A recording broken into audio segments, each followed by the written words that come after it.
Yena Shri Guruve Namaha Shri Chaitanya Manobhishtam Stapitam Yena Bhutale Swayam Rupa Katamayam Dadati Swapadantikam Vandeham Shri Gurun Shri Yuta Padakamalam Shri Gurun Pad Vaishnavamsja Shri Rupam Sagrajatam Sahagana Raghunathan Vitam Tam Sajivam Sadvaitam Savadutam Harijana Sahitam Krishna Chaitanya Devam Shri Radha Krishna Padan Sahagana Lalita Shri Vishakha Vitamsja He Krishna Karuna Sindho Dina Bandho Jagatpate Gopesha Gopika Kanta Radha Kanta Namastute Tapta Kanchana Gaurangi Radhe Vrindavaneshwari Vrishabhanusute Devi Pranamami Hari Priye Vancha Kalpatarubhyascha Kripa Sindhu Vacha Patitanam Pavanebhyo Vaishnavebhyo Namo Namaha Jai Shri Krishna Chaitanya Prabhu Nityananda Shri Advaita Gadadhara Sivasadi Gaura Bhakta Vrinda Hare Krishna Krishna Krishna Hare Hare Hare Rama Rama Rama Hare Hare.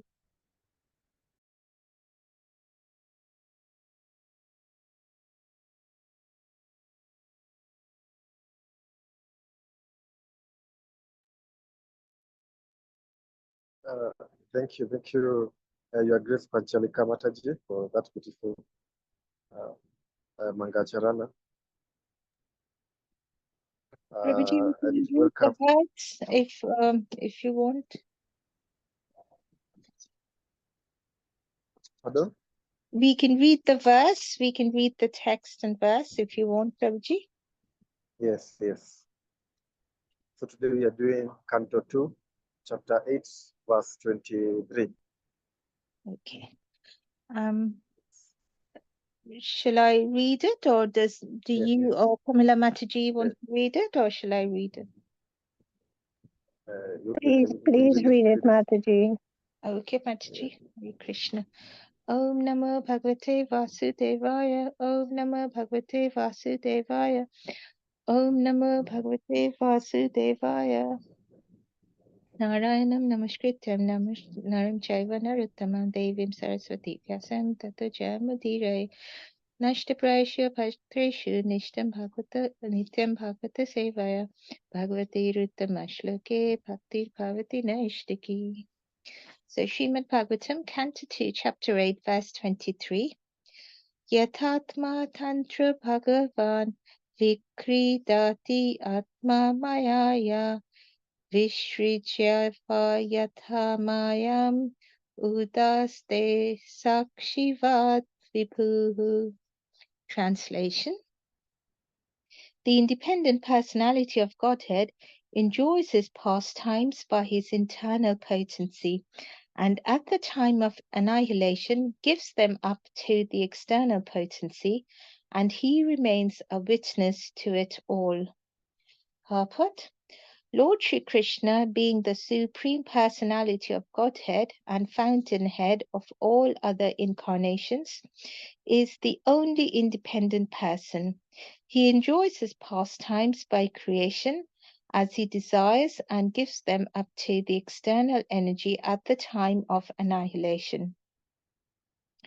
By his internal potency only, he kills the demon Putana, even though enjoying his pastimes in the lap of his mother Yashoda. And when he desires to leave this world, he creates the pastimes of killing his own family members, Yadukula, and remains unaffected by such annihilation.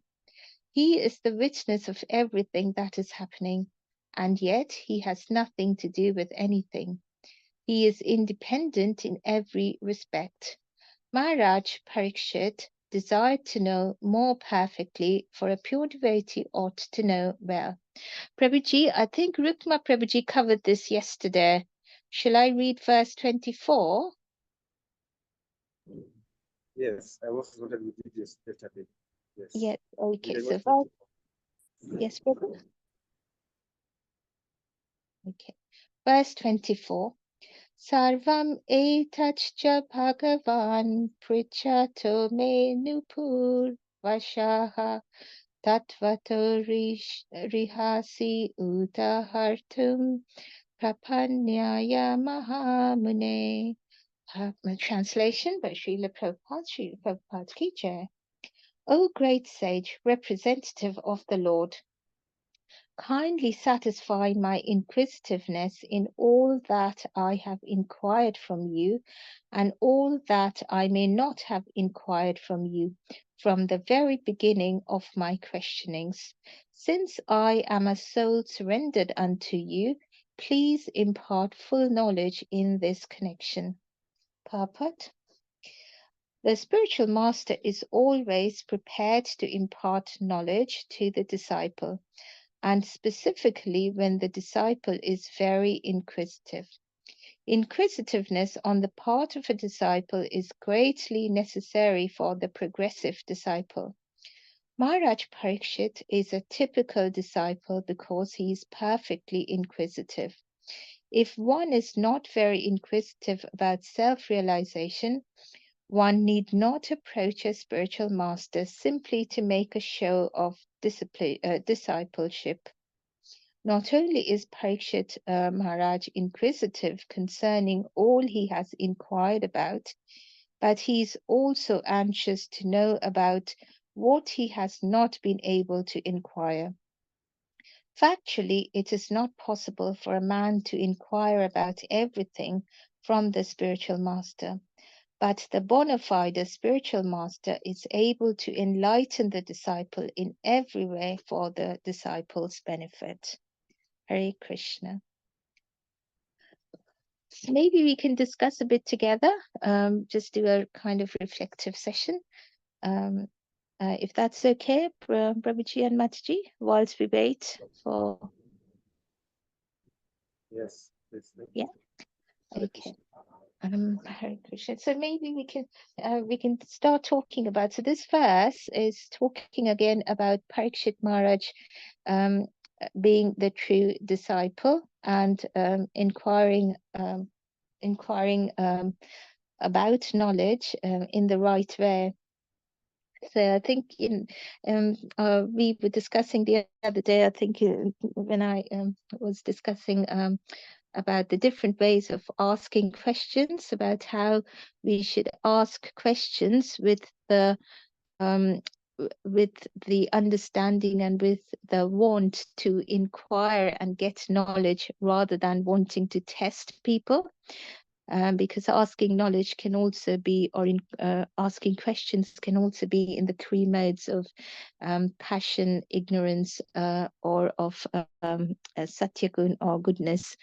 And it only becomes, asking question can only become in the mode of goodness when it is for the benefit of all mankind, as Parikshit Maharaj is asking.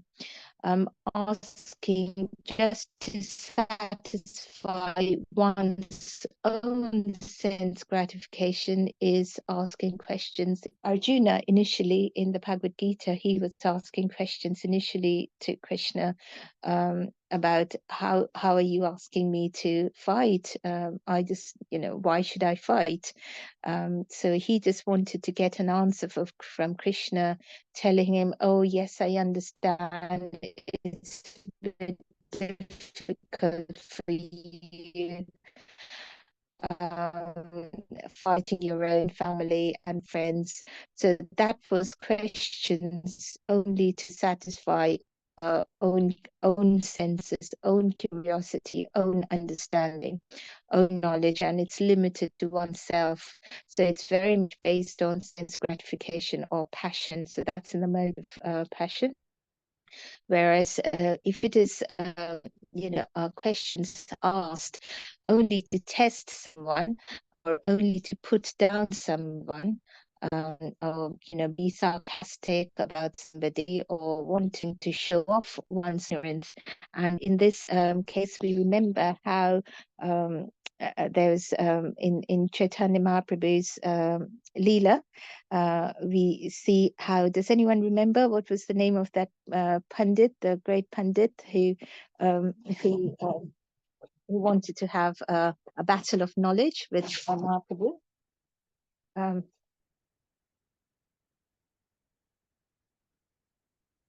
So I think I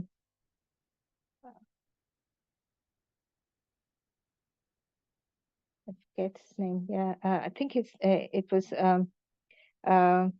Keshav Kashmiri.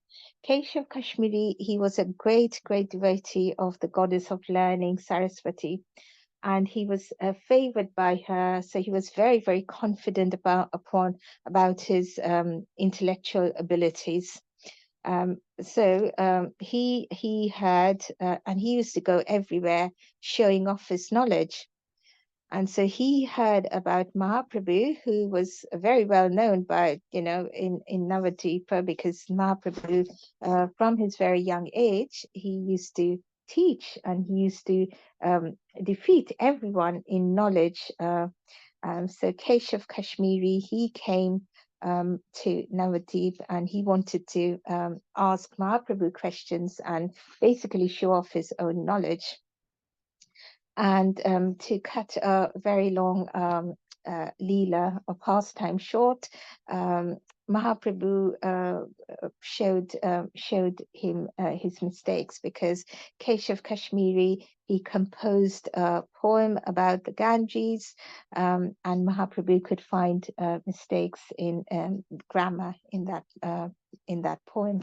And when asked by Keshav Kashmiri, Mahaprabhu could explain to him exactly where the mistakes were.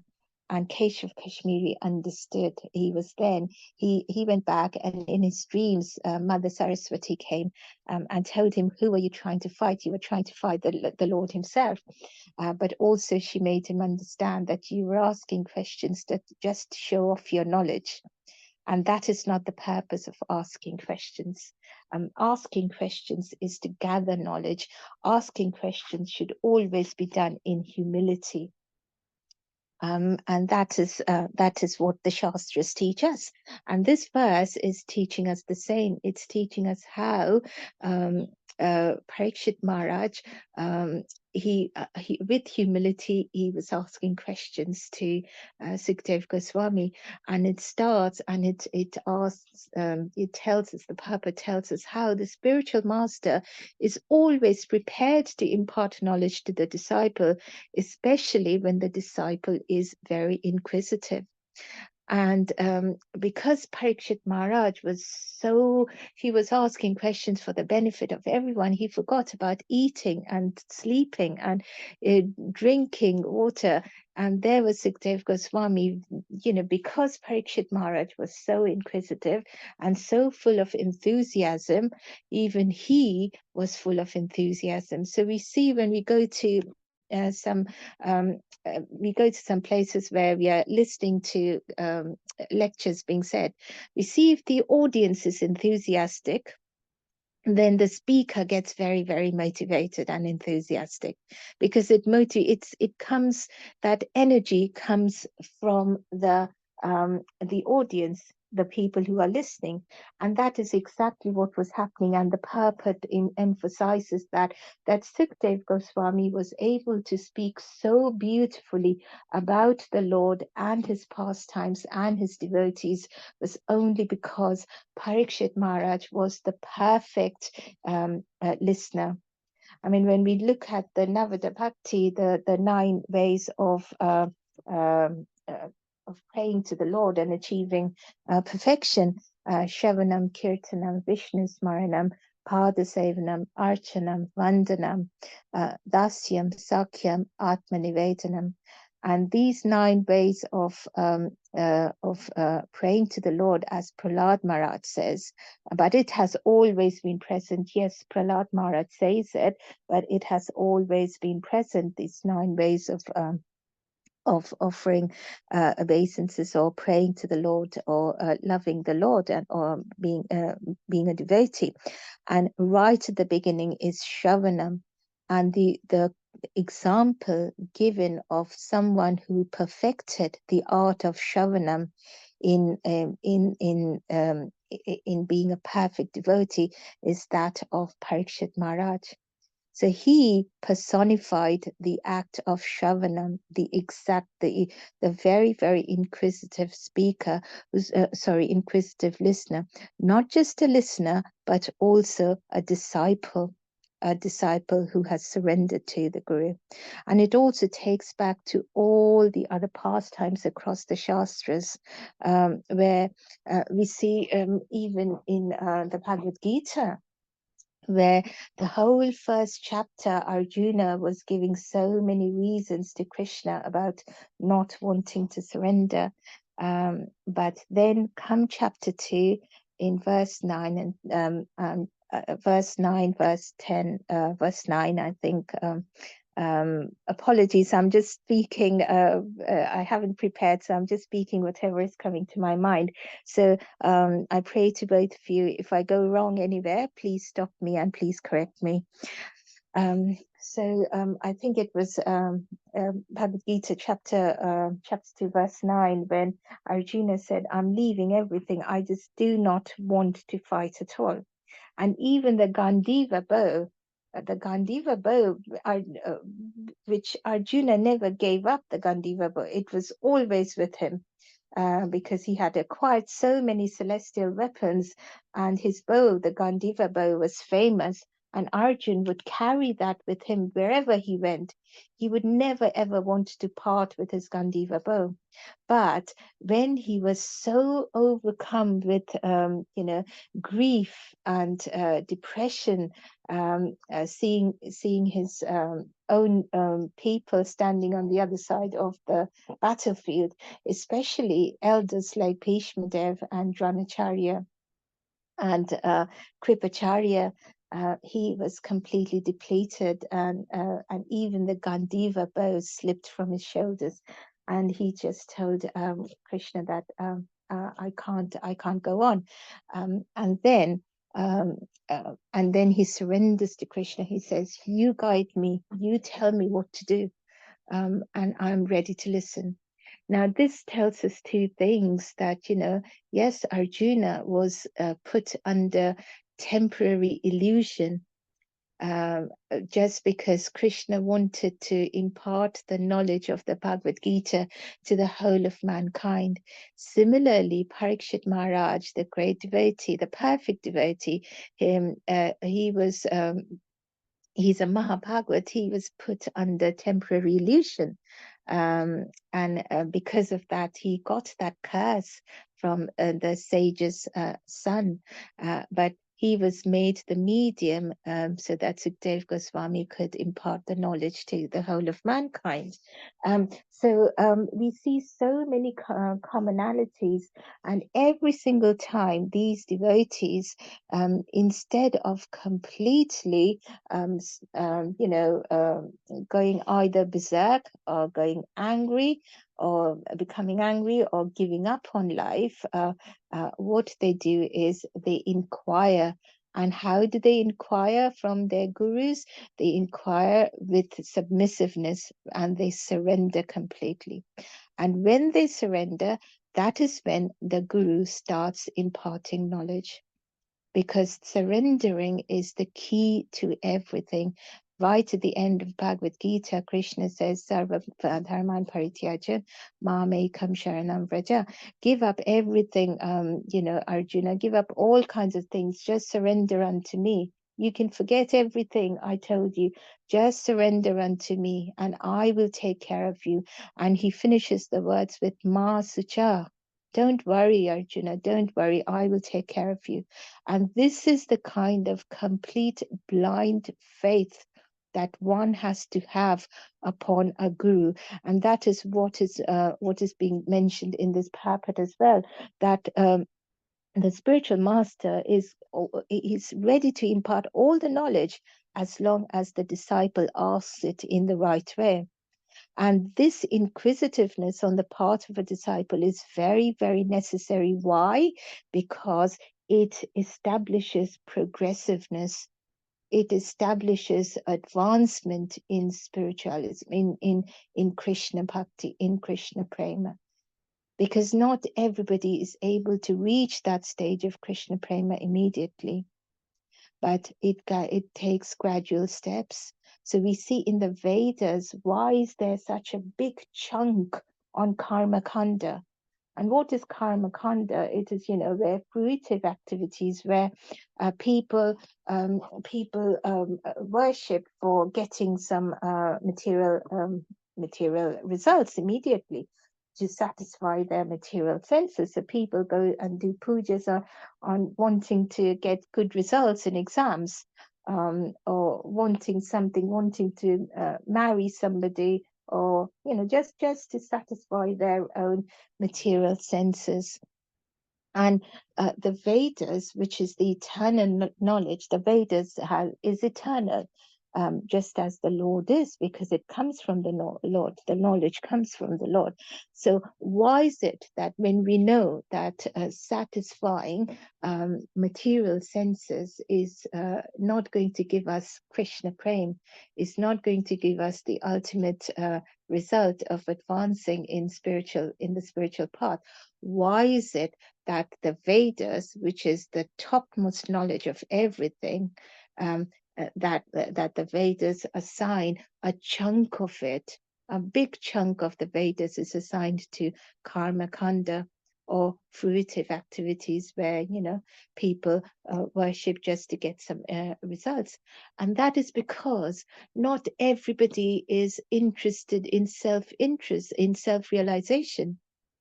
We are all different people, different jivas, and in different species in this material world. And not everyone is interested in self-realization. I mean, it's such a rare occasion just to be born in the human form. And even in the human form, there are so many varied levels of consciousness. So not everybody is wanting to actually get Krishna Prem. So for them, these steps are laid. If they do whatever puja they do, or whatever worship, whatever path they take, if they are in the path of dharma, if they are doing their prescribed duty, and not taking the path of adharma, not going in the wrong path, but if they are doing the right things in the right way, even if they are doing things only to satisfy their senses initially, but doing things in the right way, even the demigods will take them to to worshipping Krishna, or to the ultimate truth. They will signpost their bhakti towards the right direction. And so it is very, very important that the disciples surrender to their gurus, because unless and until they surrender to the guru, as is being told in this Bhagavad, the gurus will not be able to guide them to the right direction. Which also reminds me of surrender being such a key word throughout the Shastras, and we see so many examples, whether it is in Draupadi surrendering in the assembly to Krishna, whether it's Gajendra surrendering, when his leg was being bitten by the crocodile. There are so many, even, we see Bali Maharaj surrendering, he's giving his Atmanivedan, just as in the Navada Bhakti. Parikshit Maharaj is the exemplifies Shravanam. Bali Maharaj emphasizes the topmost form of bhakti, complete surrender. And Bali Maharaj offered his own head to Vamandev. And that shows just what level of bhakti there is. And of course, we know that Bali Maharaj is great devotees.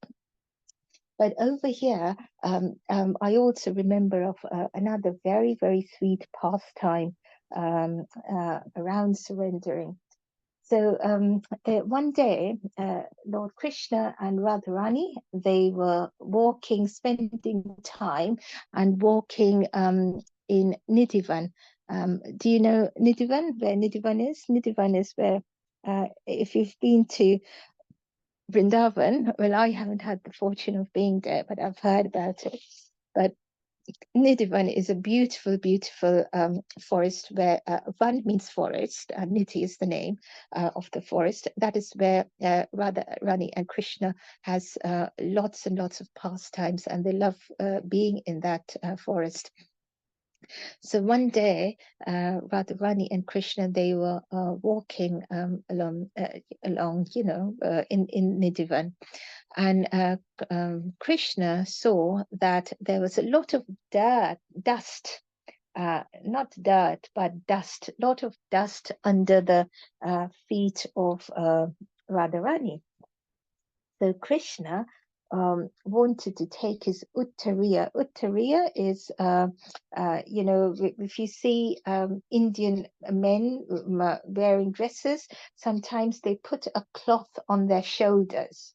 And that is, I think, called uttariya. So Krishna took that off and from his shoulder, and he wanted to wipe the dust off the feet of Radharani. And Radharani said, no, no, no, don't do that. I don't want you to wipe the dust off my feet. And so Krishna thought, okay, maybe she's getting a bit shy, you know, because she doesn't want me to touch the feet. So she's probably getting a bit shy. So then they walked, they kept walking, and they came to near river Yamuna. And then Krishna told Radharani that you can just wash your feet in the river, and then all the dust underneath your feet, that will all go away. And Radharani said, no, no, no, I don't want to do that.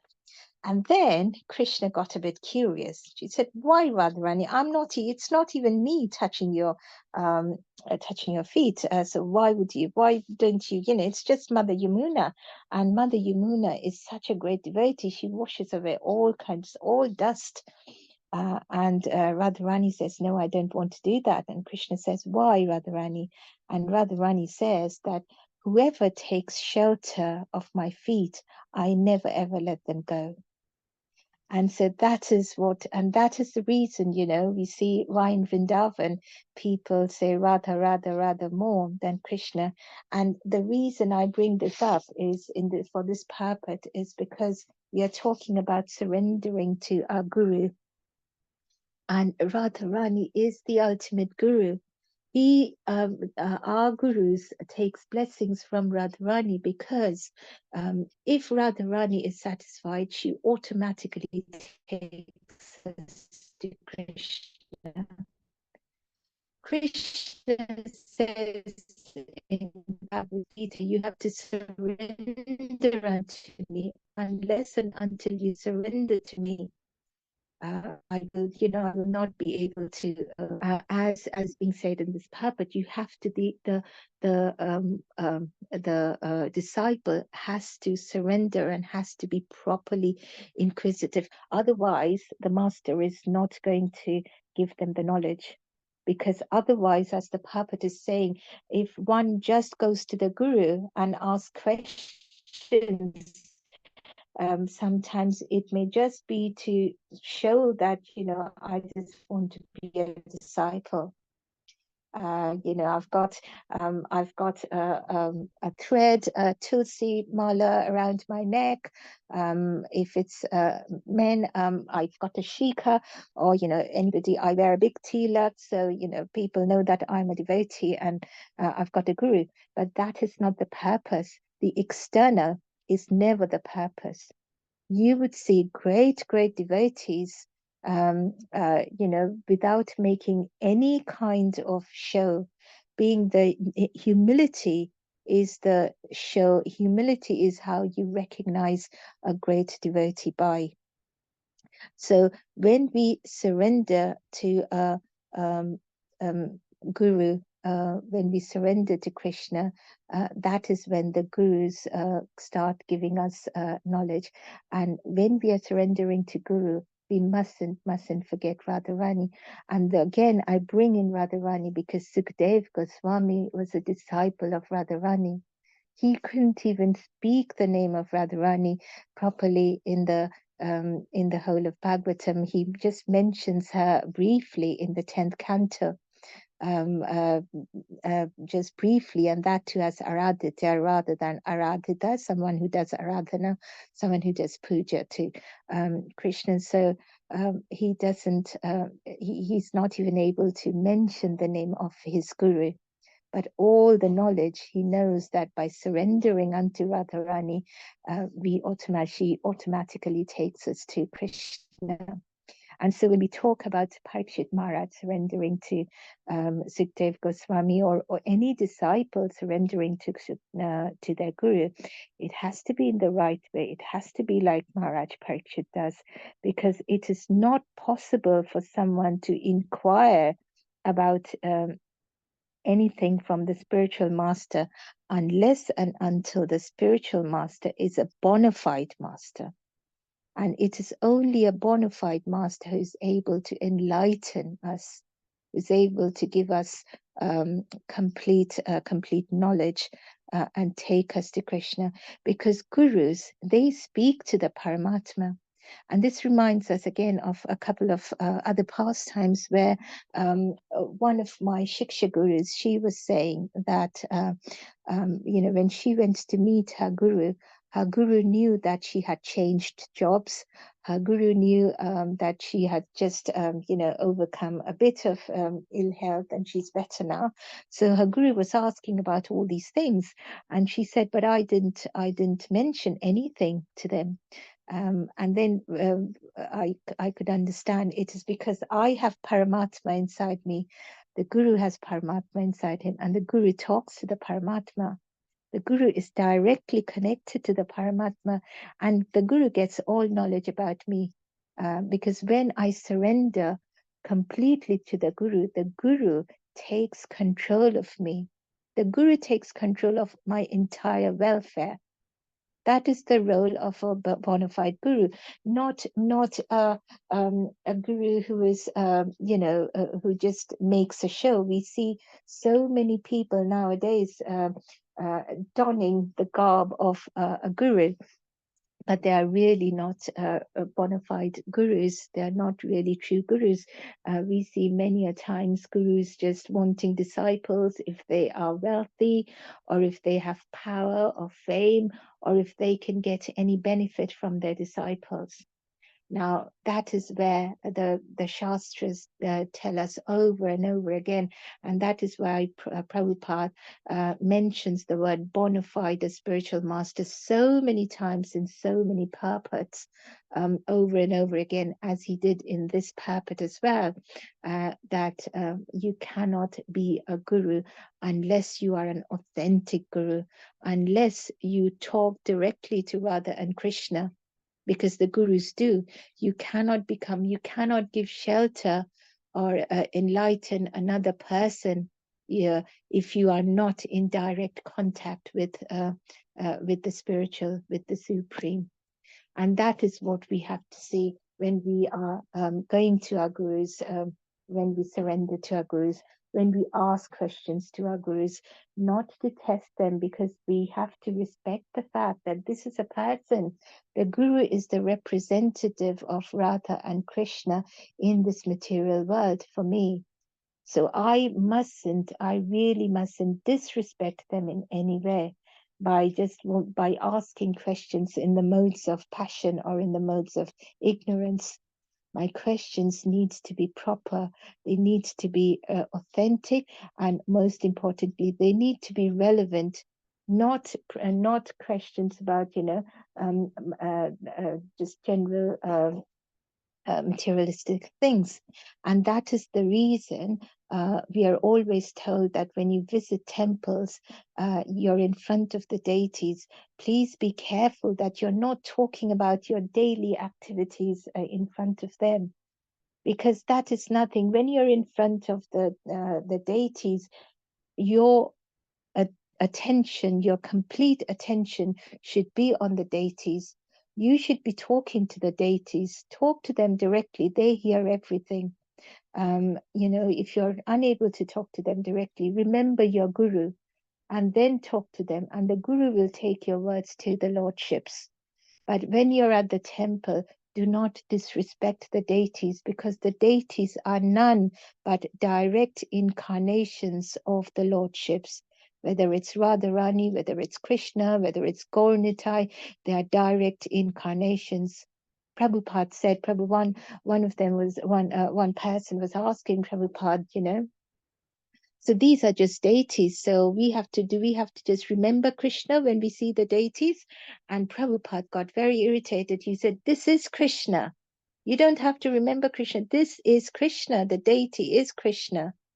So the deities are they are incarnations. The Lord takes incarnations in various forms, whether it's in as a fish in Matsya Avatar, as a kurma, as a boar, as a tortoise, as anybody, or as Lord Ram, as Lord Krishna, or you know, Lord Parshuram. The Lord takes, or even in Mohini as a woman.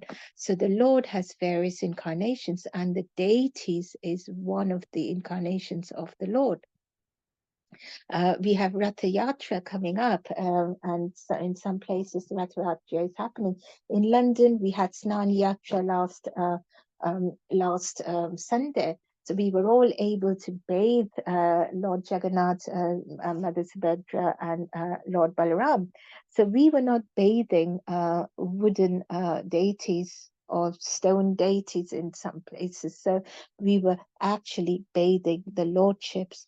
And how fortunate are we if we think of that in that way, that we are in direct connection, we are standing in front of the lordships, and we are able to bathe them. So Bhakti Siddhanta Saraswati Maharaj once, he was asked that, you know, he says, when I go to the temple, I stand right at the back sometimes, whereas some other devotees say, I go right in the front. And these are pure devotees, but different perspectives, and both are right in their own way. Because when we go to the temple, we say, oh, the deities are looking so beautiful today. They have dressed up so well. But we forget to remember that just as we went to see the deities, the incarnations, the Lord, you know, Radharani, Krishna, and, you know, Jagannath, Balaram, Subhadra, Gaurnitai, Narsimadev, they are equally eager to see us. They wait for us. The Lord has everything. The Lord is Lakshmipati. The Mother Fortune is with him all the time. He has everything. All he hankers for is our love. So he is equally eager to see us. So many devotees say, yeah, go to the front and show yourself to the lordships. Just as you want to see the lordships, show yourself to the lordships, not to be proud, but to tell the Lord, just to make the lordships happy. Because giving happiness to the lordships is the greatest pleasure. Because we are all connected to the Lord. We all come from that super soul, the absolute soul. So if we make Krishna happy, automatically our souls is happy. And we know that Jive, Swarupa, Krishna, Nityadas, our happiness, our bliss comes from our eternal duty of serving Krishna or loving Krishna. So we need to try and make Krishna and Radharani happy as well. So we see sometimes we go to at the front of the temple, whereas at other times we see that Saraswati Thakur was saying that I go and stand at the back of the temple sometimes because I don't think I'm qualified. I'm such a fallen soul. I'm not even qualified to show myself to the lordships. So these are just extreme sense of surrender in different moods that devotees do, which brings us back to the purport that, you know, it is so very important to surrender to to a true guru, because unless and until we do that, unless and until we ask the right things or inquire about the right things in complete surrender, the guru is not going to give us the knowledge about anything. And that is what this Bhagavad is saying again, that not only is Maharaj Parikshit inquisitive concerning all he has inquired about, but he's also anxious to know about what he has not been able to inquire. He's also asking about what he doesn't know, what he hasn't asked. All through the chapter, we have seen Maharaj Parikshit ask so many questions um, um, to Sukadeva Goswami. We've seen question upon question. How does the Lord do this? How does the Lord do this? Please explain this to me, and that. So he is asking all those questions to Sukadeva Goswami, but in complete surrender, he's also inquiring about questions which he has not been able to ask. And how great is that? That is, that is humility in perfect sense, because you acknowledge the fact that you don't know everything. So yes, you know a few things and you've asked those questions, but you also acknowledge the fact that you do not know everything, because the complete knower, the ultimate knower, is only Krishna. So it is only natural that as jivas, we do not know everything, no matter how big a person he is, how great a devotee he is. Even Sheshnag, he with his 1,000 hoods and 1,000 mites and 1,000 tongues, he has been glorifying the Lord since eternity. And he still hasn't been able to understand the Lord. He still hasn't been able to finish glorifying the Lord. What about devotees? Even the Lord doesn't understand himself and his greatness. And just to be able to understand that, he came in the mood of Radharani, as Chaitanya Mahaprabhu. He wanted to understand what it is in himself that his true devotees see. Why is it, how is it that he is able to give so much pleasure to his true devotees? So he didn't even know that himself, what he has. So what about, us mere jivas? So Parikshit Maharaj, the Prabhupada says, Parikshit Maharaj was asking about things which were not just, not just things he wanted to know, but also things which he did not know. And that is what all these questions is. And that is what we will see is going to be answered one after the other by Sukadeva Goswami. So that brings us to the end of this purport. It's a very short purport, and so I go back to the translation again. So there Parikshit Maharaj is saying that, "Oh, great sage, representative of the Lord, kindly satisfy my inquisitiveness in all that I have inquired from you and all that I may not have inquired from you from the very beginning of my questionings. Since I am a soul surrendered unto you, please impart full knowledge in key words, the inquisitiveness, all that I have inquired from you and all that I may not have inquired from you." But the translation ends with the senses that I am a soul surrendered unto you. And because I am surrendered unto you, Parikshit Maharaj is able to say the word, please impart full knowledge. It doesn't even say, please impart knowledge to me. It says, please impart full knowledge to me in this connection. And that is what we have to understand. This key of that was the last thing that Krishna told Arjuna in the Bhagavad Gita. Just surrender unto me. That is the key thing. In all surrender doesn't mean just wanting to serve Krishna. It means thinking of Radharani and Krishna as one's own. That I belong to you and you belong to me. and you are my own. So I am completely, and I acknowledge that I am a part of you, Krishna. Everything comes from you. So please allow me to love you, and not just, taking permission, just loving him as the Vrajavasis love him, loving him as one's own, without any inhibitions. And Krishna says that over and over through so many pastimes. So I'll finish talking about it by another beautiful pastime about surrendering, and how Krishna tells us that he's able to, and he will completely give himself up to his devotees only and only if they surrender unto him. So this is from Canto 10, where we see that the gopis, they were once bathing in Yamuna, in the river Yamuna. And Krishna, being very naughty, he stole all the clothes that the gopis had at the banks of Yamuna. And he took them all and he put them all on the tree, and he just climbed the tree. And the gopis could not come out. They said, Krishna, how are we going to get out of the water? Just give the clothes to me. And Krishna would not. Now, in apparent form, this is not a nice thing to do, taking the clothes away, of stealing the clothes of women and then not giving that back to them. And you would think that, why is Krishna doing that? Okay, Krishna was only a little boy at the time. He wasn't grown up, but still, why would he steal the clothes of women? That's not a nice thing to do.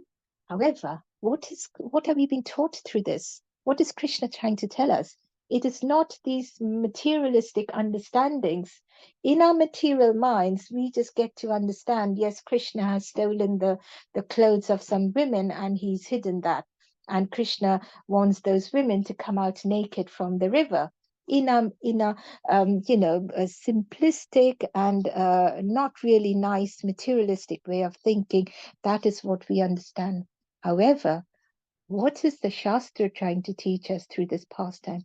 It is telling us that Krishna wants us to come to him completely surrendered, not even with a little bit of inhibition. So when one person is completely naked, that is, that person has no inhibitions. That person has nothing else to hide himself with. And that is how Krishna wants us to surrender unto him. To go and surrender unto him completely, totally, without hiding anything, giving him our complete soul, body, soul, mind, intellect, everything. That is how Krishna wants us to surrender unto him. And that is how we have to surrender unto our gurus, because our gurus in this material world is our representative of Radha and Krishna. And that is how Parikshit Maharaj is surrendered unto Sukdev Goswami. And that is the reason he's able to ask so many questions to him, and also tell him, and also request to him in this verse that I have surrendered to you completely. So please impart full knowledge to me. And we understand why and how that is possible, because Parikshit Maharaj is a completely surrendered soul. So with that, I complete my talk. I really apologize. I mean, it was a kind of impromptu. I just joined the class to listen to the teaching. So apologies if I've made any mistakes. Hare Krishna. Hare Krishna Mataji. Thank you very much for that beautiful talk in a short notice. It almost felt like you had actually prepared this for quite some time. Thank you very much. And thank you for also reminding us about Radharani. Every time I hear your classes, I'm always challenged to know more about Radharani, and also really get to know deeper knowledge about her. Also, that last analogy was, thank you for the clarity. I've heard that story from other sources, but your version beats them all. I loved it, how seeing the nakedness. I mean, Krishna wants to see us just there without any attachment. Thank you for that explanation. Thank Yeah, you. before maybe I invite Premila Mataji to end the class, maybe a clarification or a small question is about surrender, because I've been hearing about surrender a lot. Does it happen spontaneously just at once, or is it a period like 10 years? Is this journey of maybe reading the Bhagavad Gita, Srimad Bhagavatam, a journey of surrender, or is it happening do we just surrender at once in one day, in 1 minute, or does it take a long time to surrender? Maybe some clarification before I invite Premila Mataji to end the class today. Thank you. Thank you, Prabhuji. That's such a wonderful, a lovely question. So, I mean, again, I don't know if I'm qualified to answer that, but from my understanding, there has to be some bhakti lata bij, or some seed of devotion in the heart to be able to surrender completely. Because we see the surrender of Arjuna. He was a devotee. He was an illusion, temporary illusion, but he was a devotee already, and he was able to completely surrender. We see Parikshit Maharaj was also a devotee. So it probably takes a while to get to the complete surrender. However, saying that, I'm sure if if someone is able to, and I give the example of some of the devotees I see over here, or even we see Prabhupada's devotees, the ones he engaged right at the beginning, they were hippies. They surrendered to Prabhupada very quickly, maybe not overnight, but very, very quickly. And because they were able to surrender and believe in Prabhupada, they were given the seed of devotion. The seed of devotion was planted into them by Prabhupada. So I think in the natural process, it takes a while, and one has to be in devotion. However, saying that, there are possibilities, because they say in the Shastras, they say that when the jivas are born in different births, time after time, because devotion is the only quality that can be carried over to the next birth. If a person has left the earlier birth at a time when he was almost there, almost in the stage of surrender, however, due to his karma, they are born into and they had some previous bad karma which they had to spend, so they are born into circumstances which would not allow them to practice Krishna consciousness initially. However, when the time is right, when the right time comes, Krishna somehow puts them in touch with a devotee, and immediately they're able to surrender, because they attach to their previous devotional activities. And I give you the example of one of the devotees at the Soho temple. I'm not going to take his name, but he said that he was born in a Western family, never came across Krishna consciousness, grew up to his 30s, and he was in a point of he was in a point of life where he was thinking of giving up his life. And he just sat down and he just called out to God, you tell me, you're responsible for everything.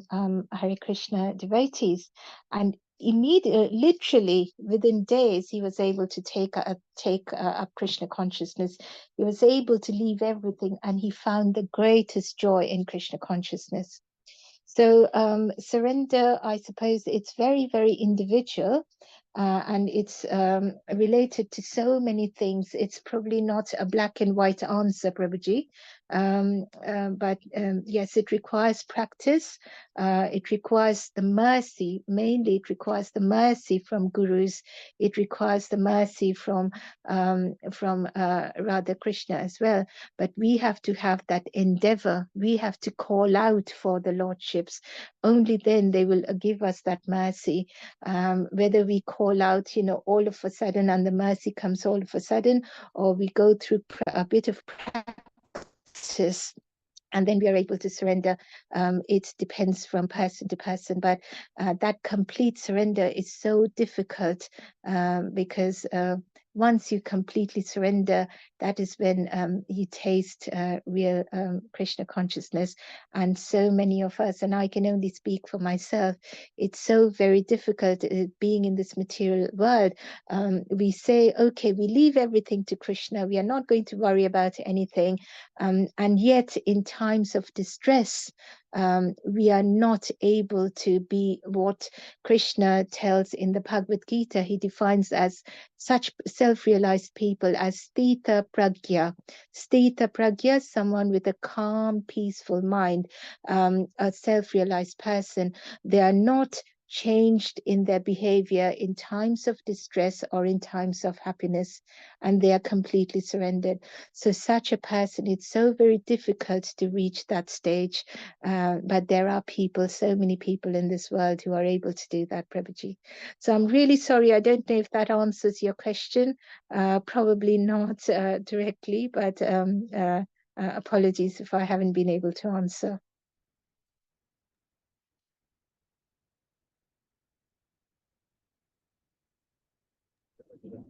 Hare Krishna actually really helps a lot. Thank you very much. As we endeavor in this journey, I hope at least one day we can get to the complete surrender to Krishna. Thank you very much, Mataji, for that Hare beautiful. Krishna, Prabhuji, Hare Krishna.